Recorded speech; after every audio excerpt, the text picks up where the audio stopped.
Please welcome the participants.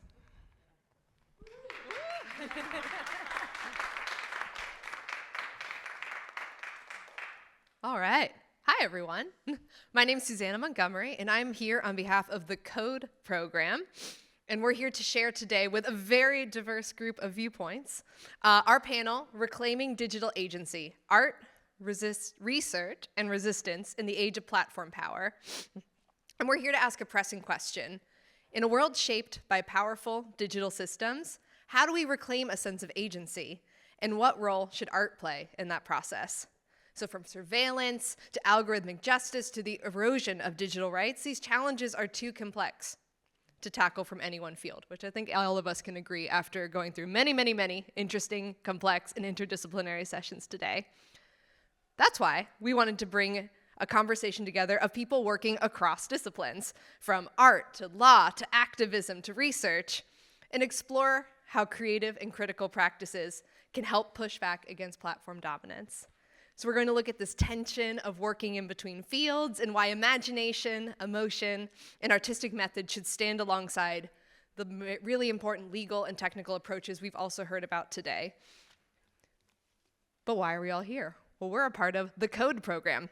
CODE brings together all of these very multidisciplinary thinkers of design, research, art, etc. It's run by Impact in the Netherlands, but it brings together artists and non-artists from Belgium and the Netherlands, or at least based working there, if you can't tell by now, I'm an American, to confront these issues and invite public and political response through collective art making. Because reclaiming digital agency isn't just about individual awareness. It's about structural change, cultural presence, and political will. But enough about that, let's get started. So, it's after 5. We've had a long day. I want to set a tone with you all today of we want to keep today conversational, fun, maybe a little spicy. So please know that dialogue is encouraged over the next few hours. Not hours, gosh, next few minutes. So we're going to be talking to our panelists here in sort of a roundtable format through some questions, but I'll also be looking to you, the audience, to respond as well if and how you'd like to. So I hope you can use this as a time to feel engaged and a part of the conversation. Let's get started and hope I know how to operate this. Okay, I'm your moderator, Susanna Montgomery. I work for an organization called the European Institute of Innovation and Technology, focusing on culture and creativity. And I enjoy talking for a living, so I'm excited to moderate for you. But let's hear more about our wonderful collection of speakers here. And I'm surprising them a little bit. I want you to give me a little pitch about who you are, and maybe if you can fit it in, tell me a bit about what does digital agency mean to you? Maybe how does that show up, for example, in your own practice? Why do you care? Or why did you sign up for our CODE program this year where we're working on this very topic? I did not go in order of who's sitting here. I went in alphabetical order. So Antoine, you're up first. Who are you? Hi everybody, I'm Antoine. I'm a developer and digital creator. Digital agency for me is like twofold. It's there's a lot of things going with like more digital illiterate public that I saw. I see a lot of people struggling with this hyper-connected world we're living, and I'm worried of this because I'm part of the builder of this world. And for me also, I saw myself more and more being subject of this addiction we've been talking a lot today. And yeah, as a very conscious of this digital world person, I'm surprised how weak I am with this. So this has been my driving force around this subject. Thanks, Antoine. Freya, who are you? Hi everyone, I'm Freya. I've been in this space for quite some time, having multiple hats as a researcher on law and AI governance, but also as an artist, and being here at CPDP again. I'm also worried indeed about what is going on, but also how can we bridge and how can we become better at dealing with these new technologies, and indeed leverage what they can do, but also protect ourselves from what they can't do, and also what kind of harm they are causing us. So I have a few slides. I'm sorry about that, but yeah. So this is one of the projects that I'm doing. So I'm kind of trying to bridge and find different ways of knowing, different ways of researching law. So not just the traditional methods that we know, document analysis, interviews, that kind of stuff, but really can we use arts and creative practices within our research on these topics, but also to engage more with non-Western, women, minority perspectives, people who are often missing from the discussions that we are having. We also see that here, even though CPDP is pretty good at it, but most panels are still quite sighted in their perspective, and I think we need to challenge that a bit more. We need to imagine harder, so that's kind of what I'm trying to do. So the first project was, or is an ongoing project. It's really investigating agency. And what does it mean that we have non-human agency? So we are developing a Marshall McLuhan chatbot, really to question what does it mean when we build chatbots based on data from somebody else, dealing with issues of news, of fake news, of what happens when you die and what happens to your data, who can share the data. So that's one of the projects. Oh God, I'm talking not quick enough. The other one was working on AI futures. So I'm kind of traveling all over the world to collect and to also create spaces for people to share their futures. What are you afraid of? What do you want? And do you see that reflected in the policies that we are creating right now? Because what we are deciding right now here is also the kind of futures that we will live in. And do you feel represented by what you hear discussed here? I think it's really interesting to have also our panel here, because for some of them, this is quite new. This is quite a new space that they are in. So what do you hear? Do you really feel like, oh, they're talking about me? And they're talking about my future. And I think they have a good grasp of what is going on. And also I feel comfortable that they know how to deal with this. Or are you increasingly worried? And this is another one, I think that it's really important, at least for me, to also be practice-based. So try out this stuff. Don't just talk about it, but what does it mean when I'm generating a picture? So this is a famous picture that I think a lot of us, or in certain spaces on IP law, will know. There was this picture of the Pope in a Balenciaga puffer coat. And everybody was like, oh, this is real. Oh my God, I mean, he is so stylish, right? But it turned out that was a generated image, so it was fake. So how do we deal with these things that it's becoming so difficult to know if something is fake or not? These are tough questions. That means we need to have tough ways to figure this out and to also, I don't know, have these tough discussions, and don't just sit there and publish your paper with recommendations on and on and on, and nothing changes. So yeah, that's basically what I'm trying to force myself to do as well. I can't be in academia and write a paper and have that published a year from now when things are moving so fast. So I need to do stuff now, and for me this is really the way that I'm trying to do that right now. Have better ways to be confrontive, get feedback, change stuff. So that's me, basically. All right. Yeah, and this is another thing that I think we should have, just like crash test politicians and industry leaders and see if they still like it, what happens to them when they put their stuff out there. So yeah. Oh, we're going alphabetically. We are. We're keeping it a little chaotic. Thank you. My name is Gemma. I'm a code participant last year and this year too. I will go with a little bit with an exhibition that you have downstairs, just in case you didn't saw it yet.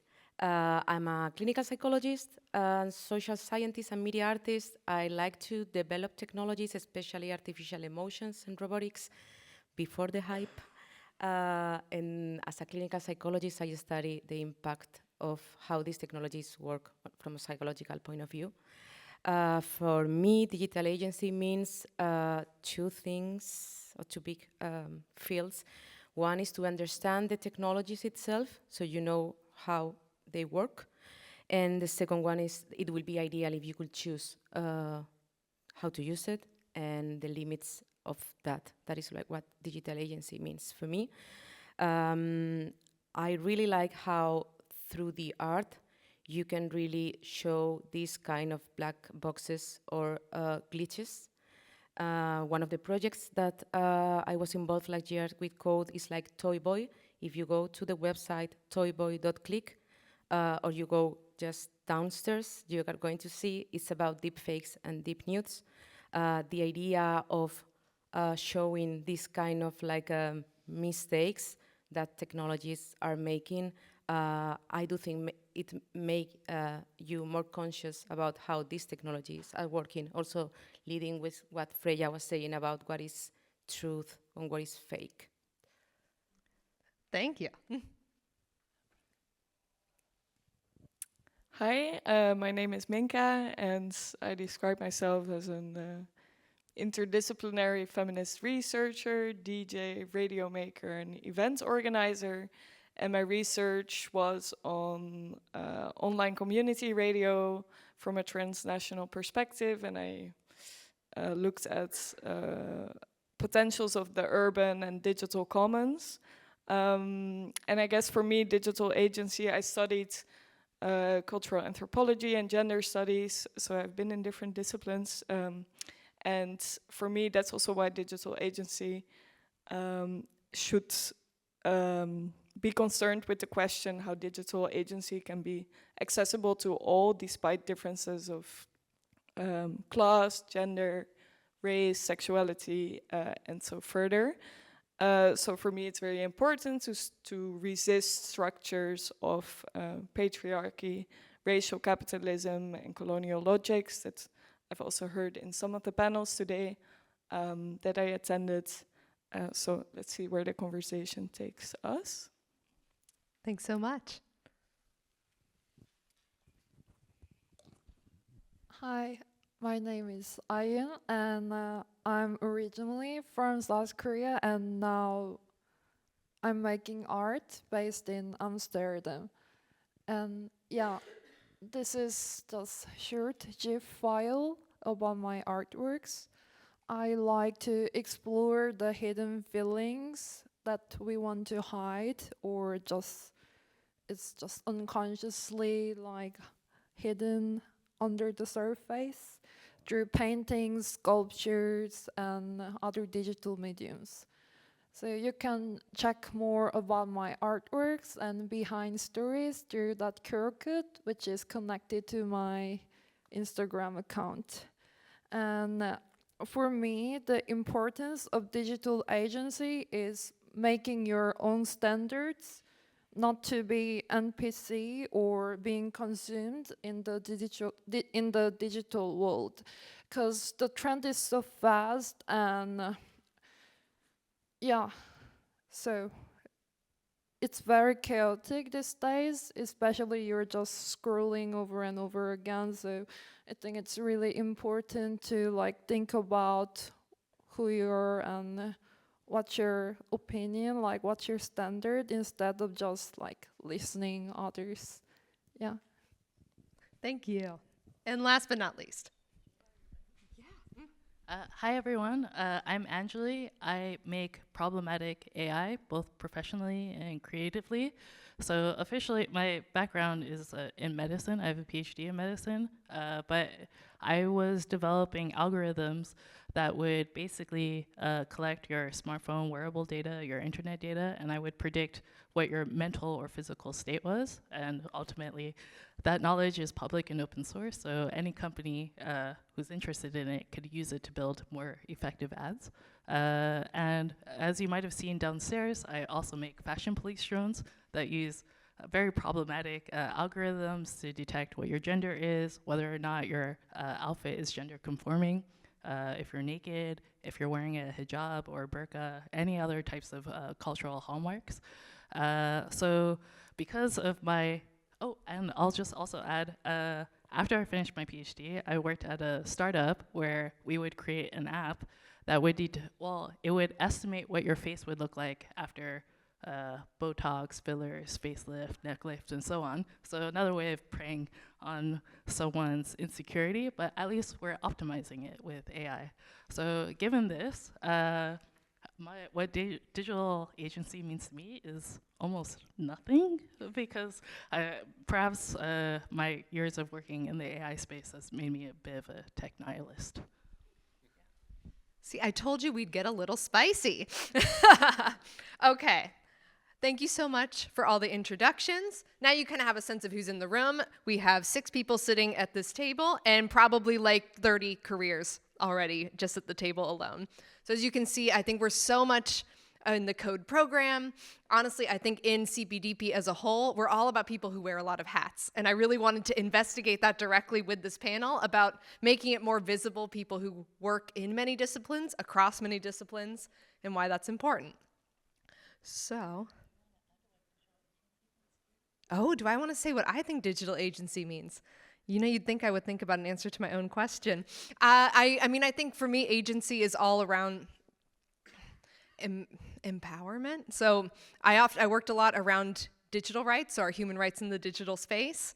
And it's one thing, let's say, to say, okay, we're going to protect human rights. That's very much something that often happens more in regulation than on an individual level. I think for me, digital agency comes with, can you safely and confidently navigate and have the relationship with the digital world that you want to have? Which is easier said than done. So we're here for now. Some provocations, let's say. So we have a few statements and a few accompanying questions, 4 in total. I'm going to invite the panel to consider this a bit of a roundtable discussion. I'll pose these to you. I would love to hear answers from a couple of you. I'm also going to pose to the audience. Yeah, we're still here. We can wave a hand. Is everyone awake? I saw a couple nappers earlier in the day. I won't say who. So I know you're all alive, so please also feel free. With each question, I'll look to the audience too. If you have something you'd like to add, something you'd like to clarify, consider this our big old round table. So on that note, but also wave at me, because I have a mic, which means I have to run to you, or you have to talk very loudly. But our first provocation. Digital agency is eroding quietly because the systems taking it are designed to go unnoticed. So what do you think keeps people from recognizing or resisting the loss of digital agency, and how can we help make that more visible? So, who would like to start with that one? I'm making eyes at Antoine. One of the things I'm feeling on that subject is that it's hard to know you're in a certain thing when you're totally immersed in it. It's like if you're living in a neighborhood next to a porchery, do you still smell it after a year or two? We're here in a group of really connected people. So do you still have days without using your phone? Do you still have days where you don't connect to the system? And actually, I know I don't. So it's not much that it's designed to go unnoticed. It's just the new normal to be hyper connected, and people that are digitally literate are have guilt about their lack of control and agency, and look upon us as kind of priest of a kind of religion of connection and digital. And what I've seen doing some kind of volunteering with digital literate people is people are still struggling even with digital identity. If you, I saw somebody who had like 3 phones because he spent all his alimony on new phones like every 2 or 3 months, and each of those phones had a different Google account on it, and he didn't even grasp what it meant as a notion of digital identity. So is it designed to go unnoticed? I'm not sure. It's just not comprehensible for somebody that's not technically knowable enough. I like the digital literacy angle. I'm curious, Minka, as well, in your work. How have you experienced this? Yeah, so I think what you were saying, I think most of us are also not so technically savvy, so to say. And I think it's a lot about, to answer to the question, it's a lot about the asymmetrical relationship between these tech companies and users. And that's also, I think, what I like in Gemma's definition of digital agency, that it's about understanding how these systems work.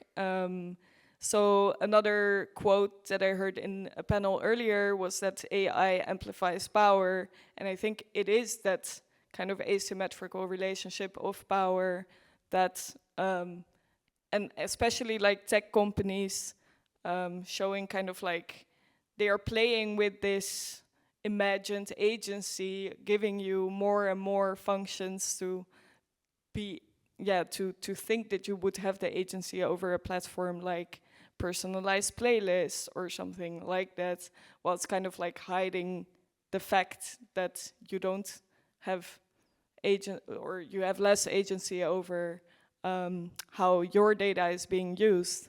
And in the last panel, or earlier panel, I heard there's the potential power of the right to object, but I think it's also about understanding that you have that power, which is often not the case, of course. So that's. Yeah.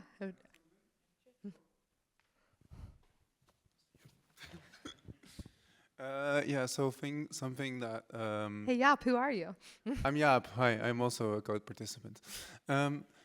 Something that ties into what you said about literacy, I think also is that, like, I feel like I'm kind of a technically literate person when it comes to like just kind of older technology, but like over the years I started noticing as well that when you're using like social media platforms, I get confused all the time. I have no clue what the fuck I'm doing. And I feel like whenever I learn it, it just switches around as well. Like it suddenly works another way. And I feel that's by design, that it's kind of in the interest of these like platforms to take away your agency by making it kind of confusing and kind of hard to understand it properly, because that gives them more control. Particularly the back end, right? It might be faster to use, but you don't know what's happening behind the scenes. Yeah, or even like I have no clue how Instagram stories and reels work, because it's just somehow it feels different every time. And I feel like it kind of wants me not to control it fully, kind of. It doesn't want me to give me the power to do everything I want to do with it. Yeah. Would someone like to respond to that?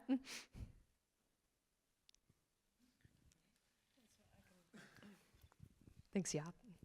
So we've been talking about narratives as well. So the narrative of the black box. You're not supposed to know, because the tech people know better than you. We have no idea how it works. Do we? Can we not figure it out how it works? I mean, you can just look up how the algorithm works. But knowing how it works, I'm not saying that it's easy, or not saying we know everything, but knowing more how it works, would that improve your agency? I don't know how a lot of things work, but I don't feel I don't have any agency over it. So maybe that's one thing, but on the other hand, I mean, they spent a lot of, well, we know the numbers, we've probably had panels about that, how much money goes into this narrative, right?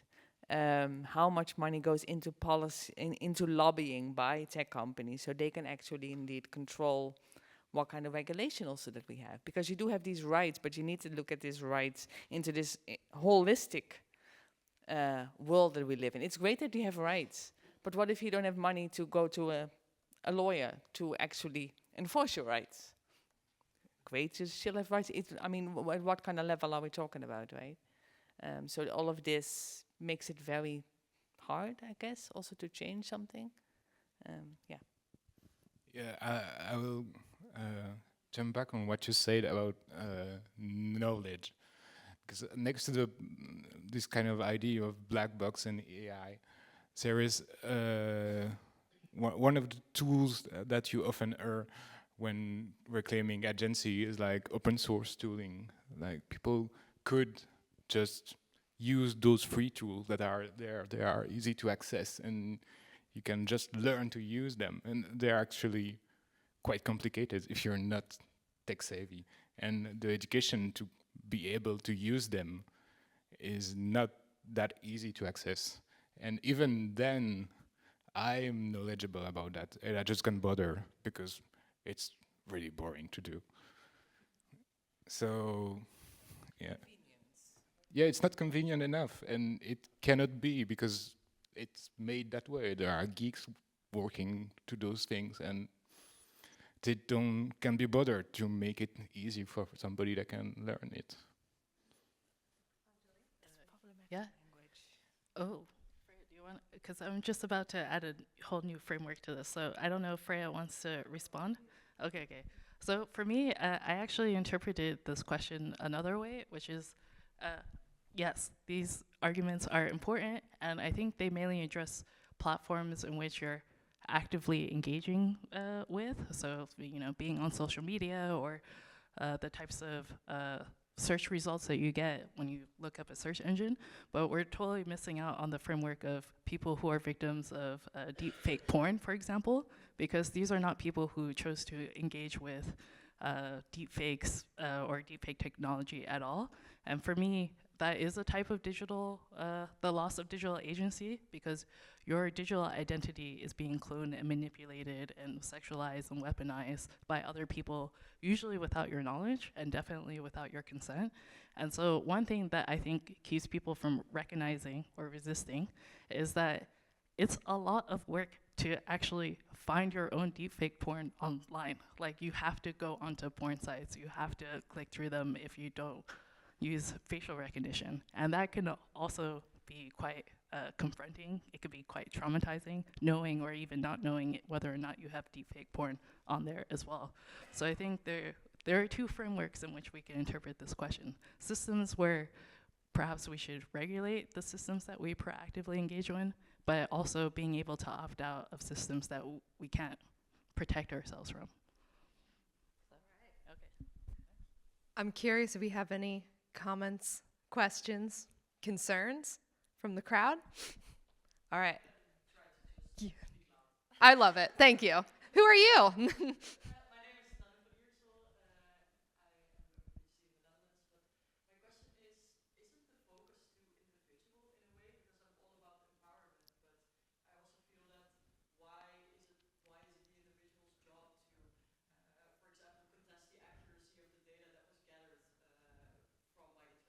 Mm-hmm.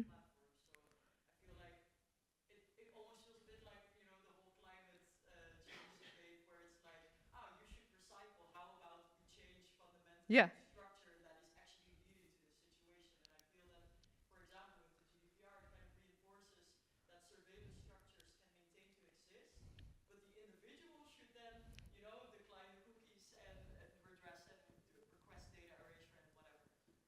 I hear. So yeah, so putting the onus on the can I share an anecdote? I was once commissioned a couple years ago. I used to teach and work with university students, and they had to come up with the idea for a digital rights label. And it was very much like the labels you see on food, where it says like A, healthy, E, ooh, not so much. But once again, it puts all the onus on the consumer. So the idea was like, oh, shop around for what do you think is like a healthy digital choice. But it doesn't necessarily put a lot of the regulation on who's providing the unhealthy choices. So I hear you. Yeah, no, you're absolutely right. I mean, why protect data if we don't collect it, right? So, I mean, that is kind of where speculative design and future studies comes in as well. Are we asking the right questions? And who is indeed framing these questions? Because, yeah, you have data. We need to do something with the data. Well, maybe not design something that collects so much data. So it is, again, the framing of the discussion, the narratives that we are hearing.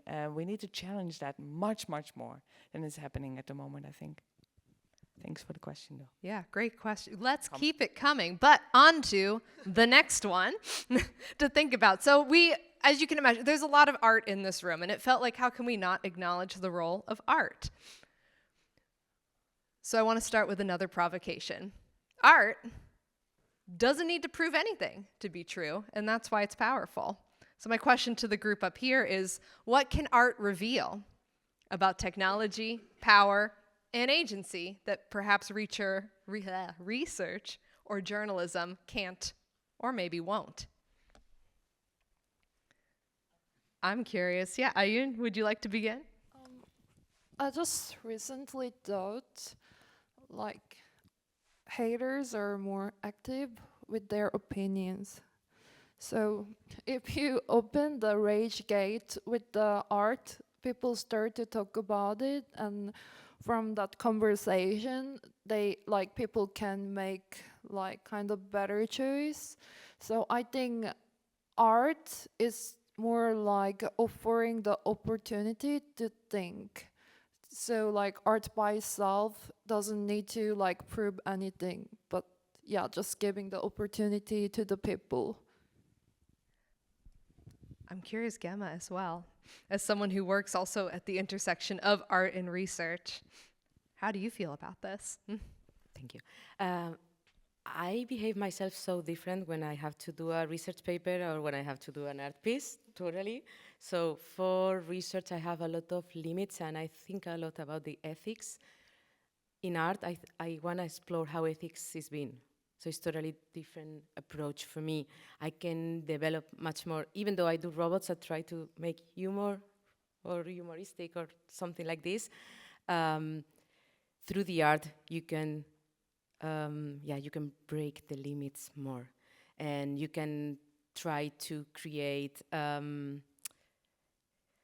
other imaginaries that are more difficult. Like through research, I recollect reality. Through art, I try to change it. That's beautiful. I'll just add, as an artist, I don't have to abide by GDPR or other laws. So it's a way of navigating the system without having any limitations. I have to also give a second anecdote of, I feel the GDPR has come up a lot in our training when we're thinking about how do we interact with people, and that's where you can really feel which disciplines people are coming from and their anxiety level around collecting data. Yeah, definitely. Any other observations or feelings on art?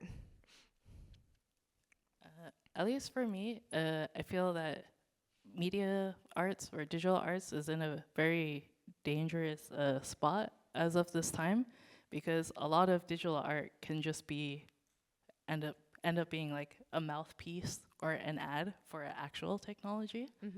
So I could speak personally about one of my older artworks. So I made a program about predictive policing, and the goal was to predict when the police in the US would commit a crime, but then some people thought it wasn't a satirical product. They thought it was real.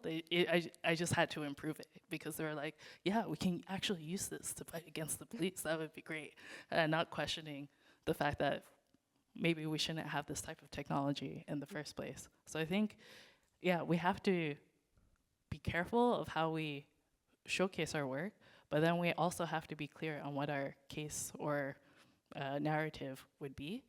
And then if I'll just add, I see a lot of like new age, mid-journey artists, or like, ChatGPT 4.0 artists as well.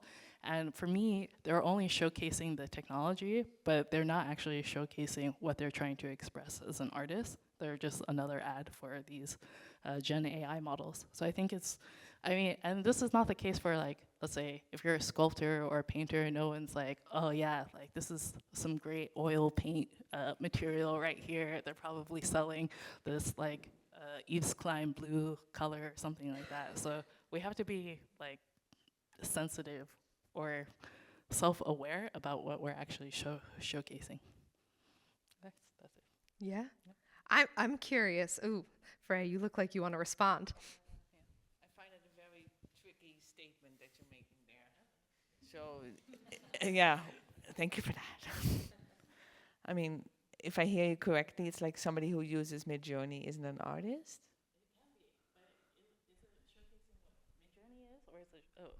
Showcasing what the artist is doing. Like sometimes I can't tell the difference. Oh, yeah, but doesn't it come back to the question of, are you a good artist or not? Yeah. Because, I mean, yeah. But You can be a good artist and use Midjourney, and you can be a bad artist and paint. Yeah, Yeah, exactly So, that. yeah. But then you have to be better. You have to be able to showcase who you are through your mid-journey prompts, I think. Yeah, Not yeah, just, sure. yeah. And I guess that this is something that society is dealing with right now, right? Is something written using ChatGPT? Can we allow that, for example, as I know a few of these science fiction journals stopped accepting submissions because a lot of them were written by ChatGPT, for example. Yeah. So, I mean, and yeah, it is interesting. Yeah. Do you feel differently when you look at a painting and you know it's being made by ChatGPT, or when you know it's being made by somebody else? I mean, Can I ask the audience that? yeah, I mean, that would be interesting. A piece is made by ChatGPT or a similar platform, or does it not bother you? Maybe Or like, not like, bothered, raise your hand. You feel a little different, raise your hand. Oh. Okay, most do. that is interesting. Yeah. And If I can- so music, does that change the thing if you know that music is being made by? Doesn't change. Does change? Changes? Really? Okay. Okay. Huh, yeah, that's if I- interesting. if I- But yes, I'll. Yeah, if I could just build on that. So, about the scientific journals not accepting papers because of the ChatGPT paper windmill, there was one paper that actually started this whole scandal, it was a paper published in some biology journal, and they had illustrations about rat sex organs, but it was like anatomically incorrect. Like the penis of the rat was 3 times bigger than the rest of the rat, and all of the text was just like complete gibberish and whatnot. And like, yes, obviously this is flawed. They should not have used ChatGPT, at least not at that stage, to make illustrations. For me, it would have been fine if they actually used the technology to make anatomically correct rats, because it is expensive to hire a scientific illustrator. So can I a little thing? Yes. The thing is that we consider science is something that is going to help humanity, or is like a fact. However, if we just put data that is fake, generated by systems, which kind of science are we developing? But isn't it also a very important question? How did that get published? What kind of editors are not sleeping or sleeping that they accept this kind of things, right? So, but that's of course the whole different discussion about actual peer review and things like that. I will add to that, actually, because this is a very common defense that's used in the AI industry. It's like, it's not our fault that the machine made the mistake. It's the humans who didn't verify it. And like a common metaphor that is used is, if I get my dog to drive the car and it crashes, am I going to blame the dog, or am I going to blame me for using the dog to drive the car? So I think, yes, the human is at fault, but it's also because we're not educating people to say, you need to actually check your work, and you shouldn't just be blindly accepting academic papers and so on. And I don't know if you guys know that recently, or last week, there was a paper called the Chicago Sun that published a list of books to read. This week? It was like list of 2025 books to read, and they found out that 10 of like the 12 books didn't even exist, and it was totally made up by ChatGPT. That also was submitted by the author. That was like supposedly reviewed by a group of editors, and yeah, they are at fault. But we should have also put the blame on ChatGPT for hallucinating as well. So are we getting lazy then? Are we getting lazy? Are we losing our critical thinking? We just accept it and... Ooh. Microsoft says yes. I'm curious about, because I do think that's an interesting point, and I'm curious to turn to the audience now too. I do think these are all fields, art, journalism, research, etc., that do rely on strong critical thinking, and yet we're also increasingly relying on AI and similar technologies to accompany, be a co-pilot, be a sparring partner in the work that we do. And it's a fair point. Does that impede or enhance our critical thinking? I'll say chew on it, but I'm also going to ask the audience, do you have a question or a comment? Do you want the mic, or do you want... I'll try to speak very loudly. Okay, who are you? Ine van Zeeland, I'm a researcher here at the university, and I'm also a teacher. And every year I have to evaluate master theses.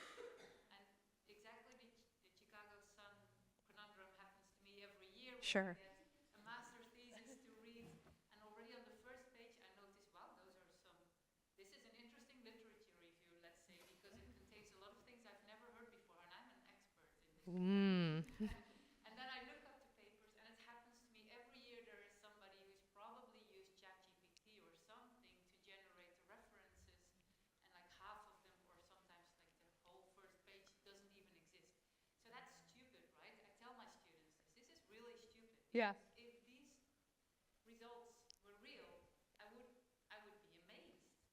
And so don't be that stupid and actually read the stuff that ChatGPT says that exists. But yeah, so that is an issue, of course. An expert reader will instantly pick out what's wrong here. Yeah. But the problem is these tools are very often used by people who are not experts yet. Because, yeah, so this comes back maybe to the laziness, but also to insecurities, I guess. And so they will not be able to verify what goes wrong there. Yeah, I hear you. I think first, I just want to applaud. If we have to leave with one reflection point for this, is let's say, don't be stupid. But I'm curious. I mean, maybe Ayun, I'd be curious to hear your perspective as an artist, because I think to your point around they're not experts yet. And expertise could be defined in many ways. It could be research expertise. It can also be skills expertise. And I think something I do notice a lot with AI as sparring partner is how do you bring in your own skills and your own expertise to be able to fact check or know is something good or not. I was curious, and putting you a little bit on the spot, of how do you use AI in your own practice as a visual artist?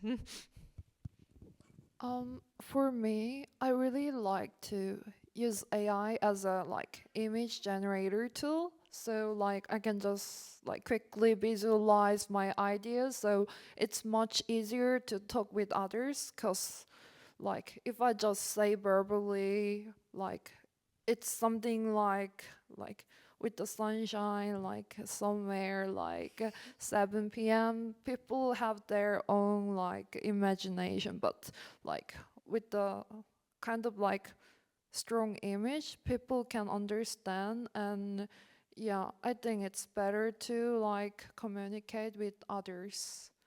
And I'm curious as well, to a similar point of how you can fact check, is the source garbage or does it not exist? How do you check if the art you're sort of sparring or spitting out is good or not? I think it also depends how the person is good with writing the prompts. So if you're really good with writing the yeah, for example, double check or something, I think it's possible to make the perfect ChatGPT written report or something.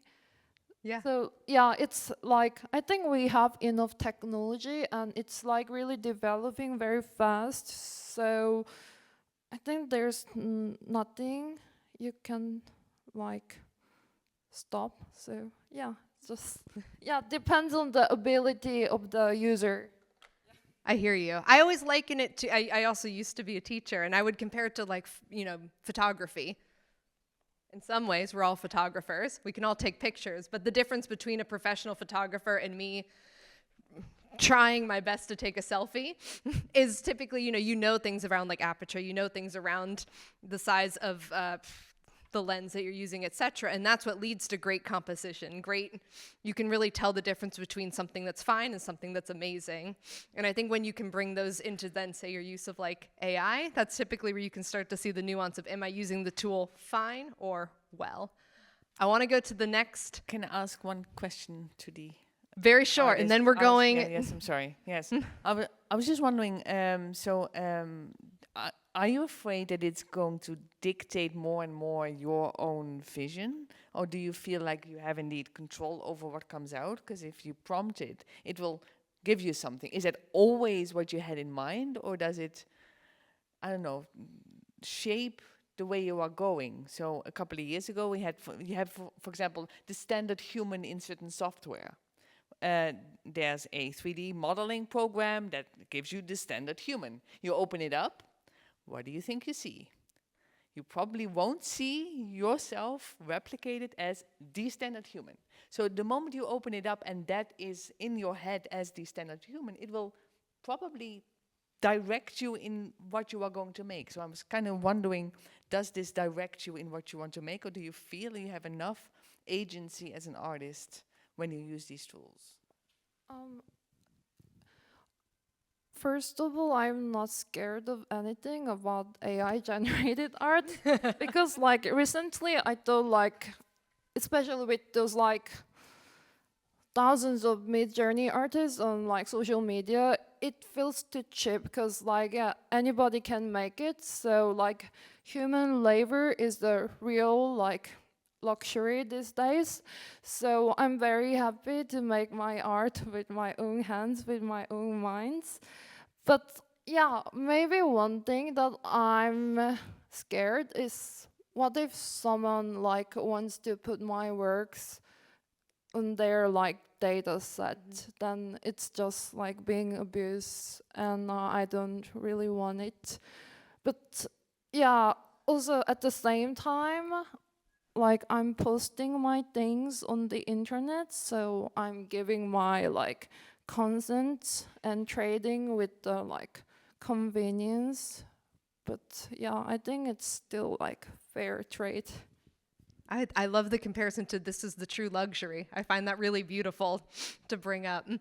Then I'd love to now switch over to further acknowledging the many hats at the table and how I think that's maybe it's a superpower that's always been in these fields, but it's often an ignored one. So my third provocation for the group. Interdisciplinarity is celebrated in theory, but in practice it's often blocked by institutions that reward specialization and hierarchy. So I'm curious to hear from this group who, again, is wearing many, many hats. What are the obstacles and what are the rewards that you've experienced working across fields and sectors? And maybe, Minka, I'm curious to start with you as someone who has just one of the most delightful backgrounds as kind of research / DJ / many other things. Do you think wearing many hats has felt more like an obstacle or more like a reward? Well, for me, it's a reward, but I think something practically as an obstacle that I think some of us talked about today, watching the panels, is, for example, like knowing the terms, or in the titles of the panels, there are certain abbreviations and you don't know. So yeah, okay, on the one hand, there's interdisciplinarity that's promoted, but then it's also about kind of understanding the same concepts and terms. So I think also in group work, working with different disciplines, you kind of have to get to an understanding of the same concepts. So that's something I noticed today. I don't know if other people share that with the language. I hear that. Maybe. One of the things I find is a struggle in interdisciplinary work is the expectation of specialization. At some point, if it's your work, you're expected to be efficient. And to be efficient, you're expected to be specialized. And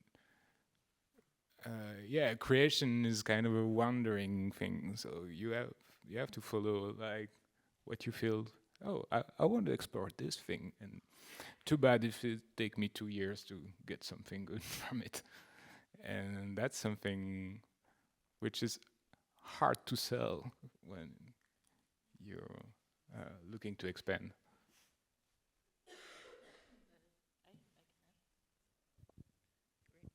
Yes, so I've been working professionally for about 10 years now, and always doing data science or AI stuff. And so working across fields has never been an obstacle for me. I think once you know the basics of how to deploy or create AI, you can basically work in any sector. And yeah, another reward is presenting a CPDP, I guess.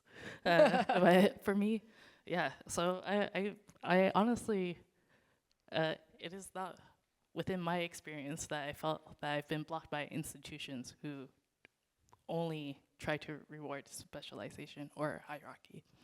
Yeah. I have the opposite experience. So when you are in the technology or engineering and you want to go to talk about mental health, it's so easy. But if you're a psychologist and want to talk about technology, there are much more bureaucracy, institutions, and like for example, in my case, I had to teach in Masters of Engineering, teaching things about health. But a lot of institutions doesn't allow you to teach another thing if you have not this specific degree into that. So for sure, like at least in my experience, there were a lot of obstacles for that, but also rewards. Like I do think like being in, interdisciplinary and being in really different fields give you an holistic point of view, because every time when I go to a different field, the field thinks they do it better than the others, but others are saying the same. I go to dancers, no, because we have developed a new way of understanding life. I go to scientists, no, because we have a new way of understanding life. I go to psychologists, no, because the way we do it. So at the end, it is like you realize all of us are just trying to handle life the best we can and trying to create a better path. So just seeing for me this kind of interdisciplinary, like I can see that we are all trying the same. That's beautiful. Ayun? I just imagined like if I want to divorce and I need to find a professional for it, I will find the divorce lawyer instead of like the lawyer like somewhere like doing this and this. So yeah. Okay, so there's sometimes we really call for specialty. Yeah. I totally agree. This is what I tell my students when they want to copy from ChatGPT. It's like, I wish a doctor that has the degree, thanks to ChatGPT, do the surgery to you, instead of a real doctor. I'm going to be the devil's advocate here. If you go to a divorce lawyer, you will get a divorce. Maybe that's not what you need. Ooh. So I guess that's a challenge of having specialties. They just look at it, at what they know. Yeah. So if we handle this problem with a bunch of lawyers, they will focus on the law. Maybe we need psychology. Mm-hmm. Yeah. Oh, that's beautiful. I'm curious as well, because sometimes spotting the what do you really need, it does involve someone who can understand these different fields. And maybe just a follow-up to pose to the group is, it feels like navigating this in-between space, it does take a lot of emotional labor, playing connector, being able to translate between fields. How do you navigate that? How do you feel valued for that sort of in-between work?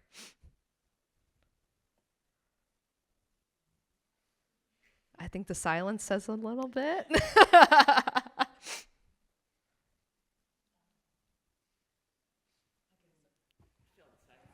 I'm not good with silence now. I like puzzles, so it also feels like I can't do anything else because I'm just like so curious about all of these things. Mm-hmm. It's just really great if you can help other people look at it differently. So if I look at a difficult legal question, it really helps me if I get people to think like, can we not use law? Maybe these are the ends of the law. Maybe we should do something different. Mm-hmm. I don't know what that is, but at least we should try and ask these questions. And when I then teach, for example, students about anything, to have them think differently, it's just like, that is rewarding. Yeah. But the problem is, I don't have answers. I only ask more questions, and I get more questions. I confuse people, the hell out of people. But to be fair, I think that working across silos is often where innovation happens. Yeah. But to be the person to dare to go in that in-between space is difficult. I'm curious to now turn to the audience. Do you have any questions, comments, concerns? Anyone else who feels like an interdisciplinary in the group? Yeah? Yeah? Oh, good. Tell me about your emotional labor. How do you feel? You look like you wanted to say something.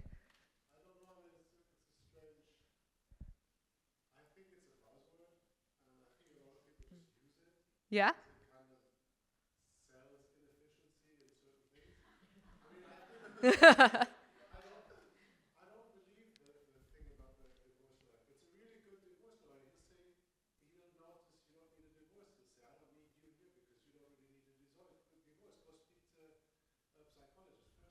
Mm-hmm. Good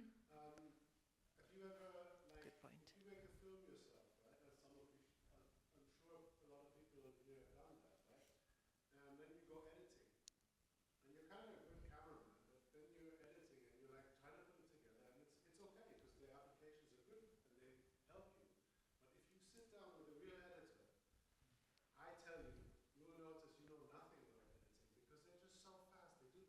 Yeah.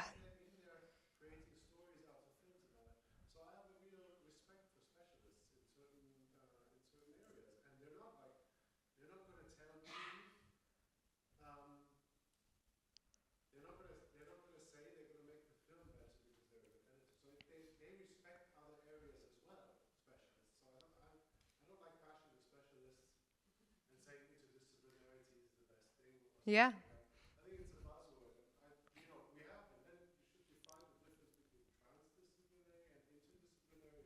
Mm-hmm. Cross-disciplinary, interdisciplinary.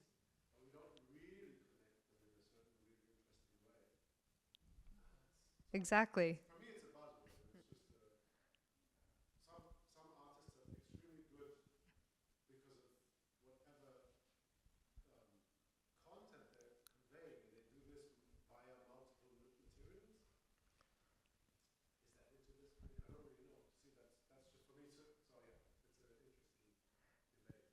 How would you define it then? What is the value of interdisciplinary, anti-trans?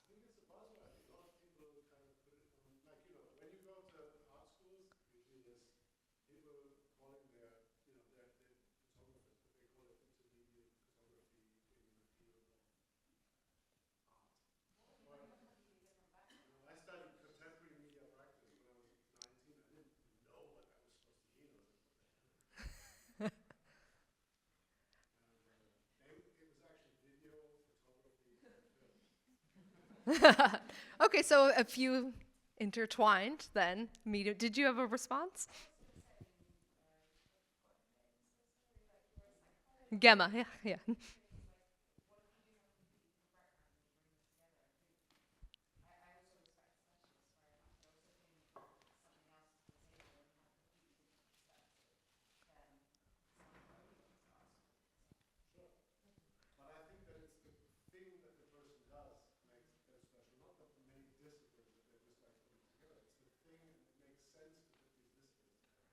So I'm gonna transition fields for a moment. Antoine, I'm putting you a little on the spot as someone who works in development. But what's been your experience of working, say, developing a program? Because that's often a field where you have either really deeply specialized skill sets or people working more horizontally across skill sets, sort of agilely, trying to move people together across a project. Well, yeah, it's not the same brain part you're making move to handle those different problems. So it's been, yeah, there's a lot of context switching when you're using your people skill and your more abstract skill. I guess that's one of the thing every like creator handle at some point. Um, I saw that working here in code, where we have to try to learn. Freya and I are in the same group, and it's not always easy to just find, yeah, the common ground, and at the same time pushing your abstract idea into some concrete stuff. Yeah, exactly. And I think that's where the hard work is. I think it's a both and. I would not say this is saying specialization versus interdisciplinary, but more making space that I think for different specialists to be able to come together and find common ground. There's often this unspoken rule, right, of someone who has to navigate, change context, make sure people can speak those languages across potentially very different fields, and that can be very difficult. Yeah, and that's one of the problem. If you only have specialists, you lack the common language. That although there are a lot of people that are like project manager or stuff like that. They're just here to listen to everybody and try to mold something. Has anyone here had to be the project manager, and are you okay?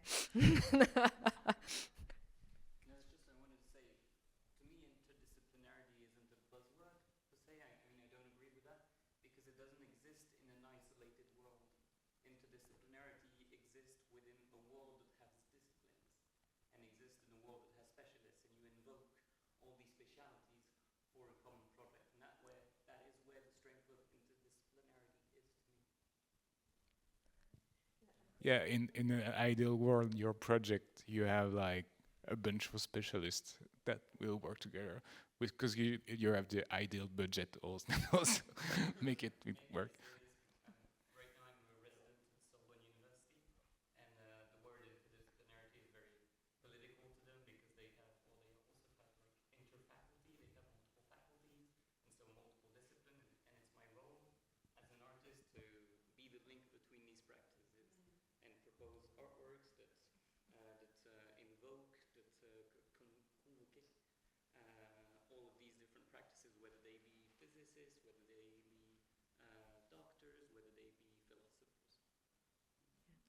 And that I was thinking that sometimes, for me, are not far away interdisciplinary and specialist.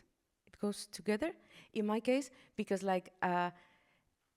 I like to see the different fields from my psychology perspective. So I still being a specialist in one super specific path, and I don't know how to deal. I won't consider myself interdisciplinary, but I am curious to see what the other disciplines are doing to understand human. But that will be super, how we were saying, a specialist. Okay, the final point. Yeah, no, go for it, and then we're. I'll just highlight that we should be very wary of people who say that they're interdisciplinary or are specialists in many fields, because now I think we live in an age where we think smart, rich people are right about everything. So like, oh yeah, Musk said this about white genocide or about vaccines, and therefore, because he's a smart businessman, he must be right. And the same goes for Trump. Oh yeah, very successful businessman, he must be right about X, Y, and Z thing. So we should be very critical about people who are not necessarily specialists in their field. Ooh, okay. Yeah, fair enough. For what gives someone the credence to be listened to. Fair. I appreciate that. And I appreciate how spicy we're getting. Thank you. Then let's get to our last provocation and continue the dialogue. So, Europe says it wants ethical, human-centered technology, but tends to invest more in unicorns, AI accelerators, than in something like cultural infrastructure. A provocation. I'm curious to hear from this maybe interdisciplinary, maybe specialist, I'm not going to put any label on you right now, group of folks. What kind of innovation do you think is being privileged, or what kind of alternatives are we failing to either fund or perhaps even imagine? So consider this, you could take a doomsday approach to this question, or you could take a hopeful one.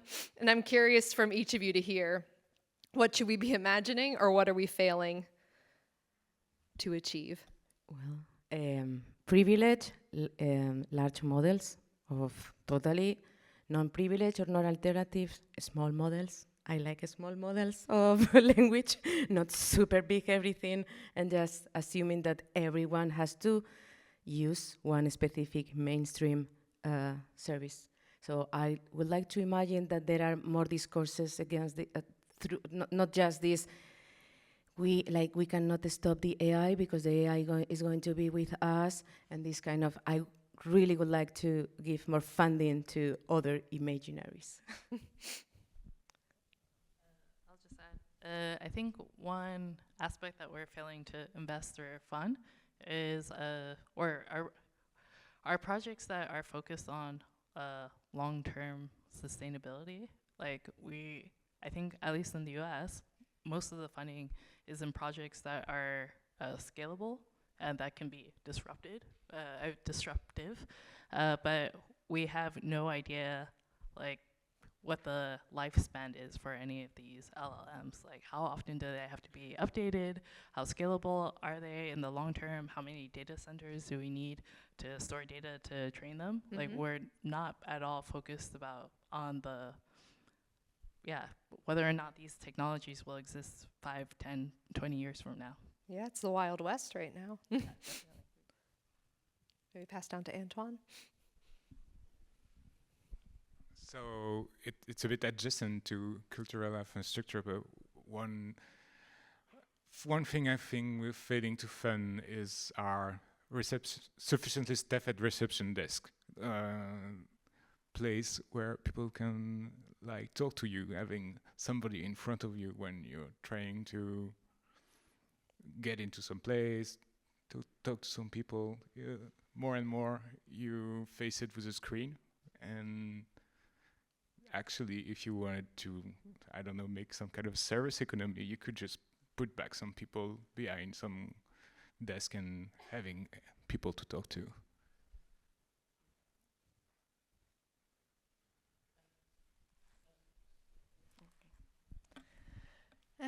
We don't fund critical thinking and play enough. I think we just need to have more time to play and sit under a tree and think and chat with each other. We really fund profit and power too much, and that's just ridiculous because we're destroying everything. Let's fund different P's. Play over power. Play over power.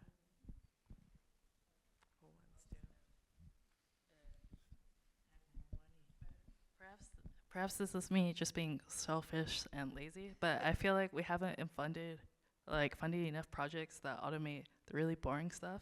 Like, my dream is to put my clothes in the washer and then have it go straight to my clothing rack. Like, I don't want to do this 3-step process of drying my clothes. Like, I don't need a generative AI model to make an image for me, but... Oh, sorry? Oh, yeah, that too. Yeah. Yeah. Why aren't we imagining this? Yeah, that's what I want. Yeah, that's the final step.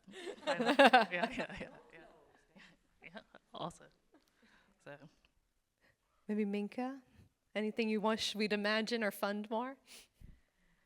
No, I feel like things were already said. I don't know. I don't really have a specific comment on this. Definitely against profit. So, yeah.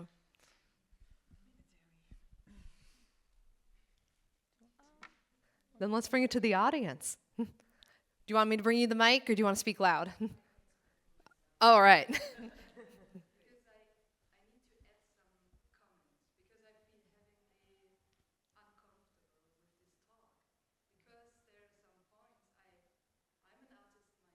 Mm-hmm.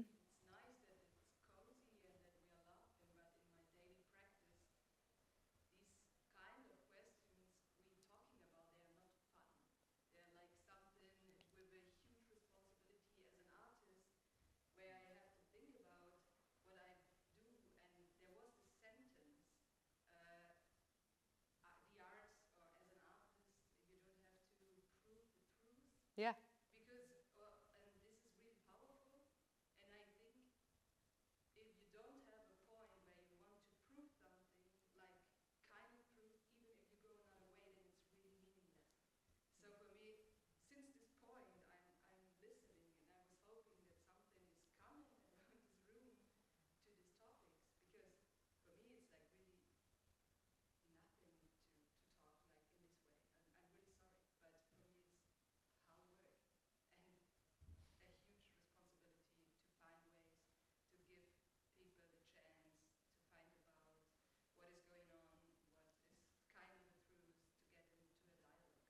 Yeah.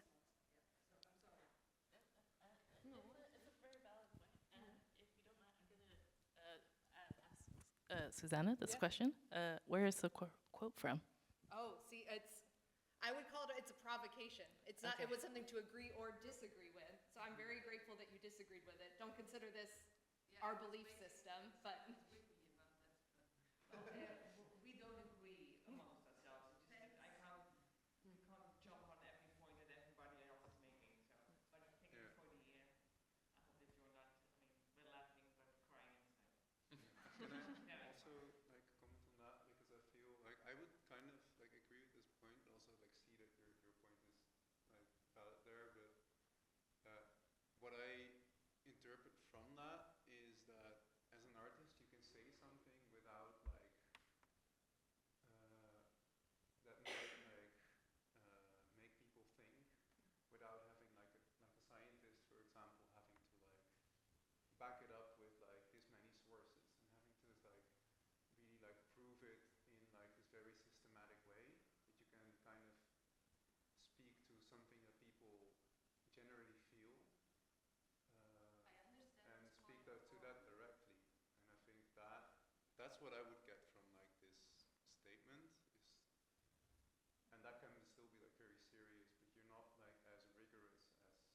Mhm.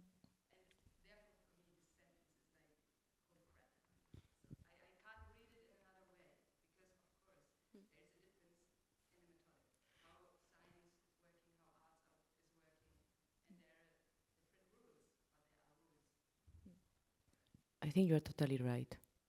And this was like something to provoke. So you're totally right.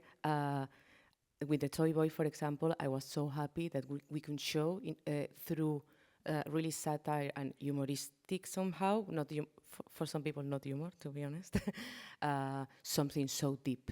And I totally see it, as you said, like from a scientist, I try to understand and put this research through art to change the things, because I do think art really open paths to super complex things that other people that doesn't want to listen through research or other fields. If I maybe also maybe say, I think most of us, some of us, or at least I deal with really serious issues that I feel really, really passionate about, like feminism. But once you get me talking about the rights of women, you will probably not like me anymore. So that closes off the discussion with a lot of people that I need to have this discussion with. But the only way that I can do that is through art and make it funny. So I vote for robot rights. I have a campaign for robot rights. I take that really seriously, what I'm doing. But for some people can say, oh, then that's a joke, that's funny. And other people come up to me and say, hey, but women don't even have rights here. And you're talking about robot rights? What are you doing? That allows me to have this serious conversation in another way that I would not have if I just started with a panel, we're going to talk about women's rights. People won't even come inside of the room. Maybe some. I mean, there was a panel, the feminist book club. I looked around. There was one guy there. Is he the one who's going to change anything? Are these women all going to change anything? So you see, I'm already getting passionate. And it's like, I want to avoid that. I want to reach more people. And for me, it helps if I can tailor all of these difficult issues, because I'm dealing with AI impact, bias, discrimination every single day, because that's what my lawyer stuffy thing is. But yeah, to deal with that and to reach more people, for me, I use art. So to me, it is really serious.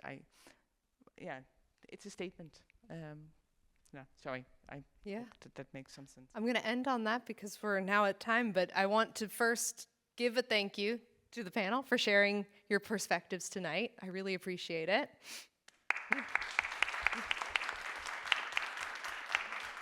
And I want to thank you as an audience for participating in a discussion with us, I think.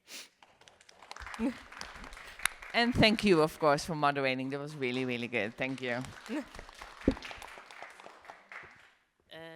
If you guys want to continue having spicy takes, I bought a bunch of beers, so you can find us afterwards and we can talk about this over a beer. Yes, exactly. I think it's important to keep the conversation going. Thank you again. And I think maybe we can also leave on not just note of don't be stupid, but also what is truth? And I think, well, how do we define factual truth, artistic truth, many kinds of truth? And I think that's why we need so many different kinds of perspectives to come together on that.